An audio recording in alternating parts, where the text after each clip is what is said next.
Hello everyone, today we have new video review, and as you can see, this time we are going to talk about fresh release from Begemot Decals. And this is a really interesting set because it is dedicated to Curtis P-40 Warhawk in USSR. The name is written in Russian here, but basically I said it in English just a second ago. And it is made in 1/48 scale, so it might be handy with a big aircraft build. We have a commercial sample here as usual, so it will be interesting to see what is actually included into this set, and we will try to check all the markings to understand what is copied in this set. I guess there will be a lot of them because you can notice that this application manual is quite thick, and of course on the rear side we have decal sheet. Actually there are several of them, so again we will take a closer look in a second. So packaging is quite typical. We have this Ziploc bag, it is easy to open, and now I'm going to remove everything out of the plastic bag. Just give me a second so that we can take a closer look at the decal sheets. So there are two of them here, you can see them. We are going to start with a bigger one, and as you remember, Begemot Decals recently improved their printing quality, so you can notice it with your own eyes. We can zoom in a bit more, and now here you can see that we have various symbols for different marking options. Mainly these are red stars, obviously. We also have some aircraft numbers, but some others might even try to replicate them with a brush and white paint. It's up to you. If you have some confidence in this, you can try to do this because it will look a bit more natural, or you can use these symbols with some decal sole or set, and it will be a really good looking result as well. So we can zoom in even more, just give me a second. So here you can take a look at the printing quality.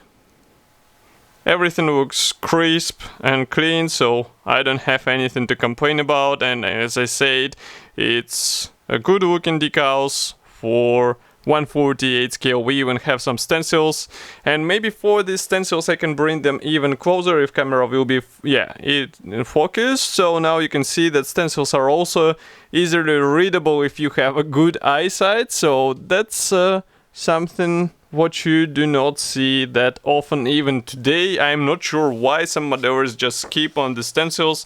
They do some unrecognizable writings, and that's pretty much all they have in their kits, while they can replace it with the proper writings, which will be a good looking finish on the aircraft. But that's not all. As you remember, we have the second decal sheet, so here we have more red stars. We also have various aircraft numbers. And again, printing quality is on the same level. I guess here we don't have to zoom in because it's pretty much understandable what we get on this decal sheet. And I think it hints that we will get more symbols, more than enough for one build. So basically you can do several builds with one decal sheet or decal set, and that's really cool because it lets you build several models. You don't have to build them one after another, but that's really good idea to have more symbols for different markings. But next we have to check the application manual, so here it is. Let's zoom out a bit. Now you can see that it is printed on a large sheet of paper. We have really long history note here, so let me check it first because I'm doing it upside down, as you can see. So we have short history note in English and Russian, so it will be easy for you to understand what is actually included here. And another good novelty of the Begemot kits or Begemot Decals that they started, but who knows, maybe they will have kits someday. Who knows? Nevertheless, here we have color printed marking guides, which is really cool. They introduced this feature relatively recently, and in my opinion this is a really handy thing because it gives you some understanding on the colors placement, on the camouflage scheme, and it might be handy for beginners as well who would like to try their hands in a bit more precise camouflage painting on their model. So, as you can see here, we have first 4 marking options. Next we continue with 6 more here. And note that already here we have some aircraft in winter camouflage, which is not that surprising in Soviet Union, obviously. And you can see that one is replicated in a weathered camouflage. So it will be quite an interesting choice between whether you would like to replicate this weathering on your aircraft or you would like to replicate a full winter camouflage on your aircraft just like this one. Both look good, so it's a matter of personal taste, I would say. And next, actually give me a second, I will try to read a back history about this aircraft.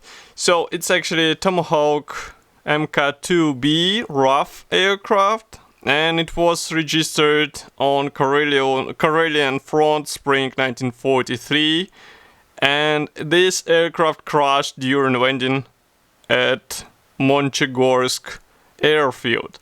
So I guess that's why you will have to replicate exactly this weathered finish, because it was crushed in this state, I guess. Nevertheless, next we continue with more markings. So here we have even more interesting camouflages, because as you can see we have not only the old schemes, we have also the new camouflage which was used on this aircraft. And even more interesting is this aircraft. So again, I have to read a bit, so just give me a second. This is actually aircraft which was in the 22nd Reserve Aviation Regiment from 6th Reserve Aviation Brigade of the VVS RKK. And it was flying in October 22, and again it was crashed during retraining of the pilot from 46th FAR, so Fighting Aircraft Regiment. It was Lieutenant Zharikov, and it was new aircraft type for him, so he actually crashed it. But the paint color is really interesting, because as you can see it's finished in olive drab, so it might be a good choice for some modelers who would like to replicate something unusual. Maybe it would be a good idea to replicate it crashing on the landing stage. And by the way, here we have 15 marking options. Here is the 1622, so basically 6 more here and 4 more on the previous page. And next we continue with even more colorful options, because here you can see we have one aircraft with this tiger, and it is quite famous as far as I remember, so you can find some back history about it. And also here we have silver aircraft. This one might be a unusual choice, so give me a second, I will read about it. So it's aircraft from February 1943, it was painted in a light color, so they think that it should be a silver color, and maybe some parts were painted in a green color. And this aircraft did not crash, surprisingly. And as for the Tiger aircraft, it's a aircraft from 1943-1944 winter, so it does not feature the winter camouflage, as you can see, which makes it even more interesting. And here we continue with another aircraft with a shark mouth. Surprisingly, Soviet aircraft with a shark mouth. So you can think about replicating this one as well. And next, so in total we have 41 marking in this set. So here we continue with weathered aircraft and some aircraft in a light green color. This one looks like a two-seater. So it's a P-40 and... Just give me a second, I'll check it. So it's a P-40 and... It's not written whether it's training version or not. But it looks like it. Correct me if I'm wrong.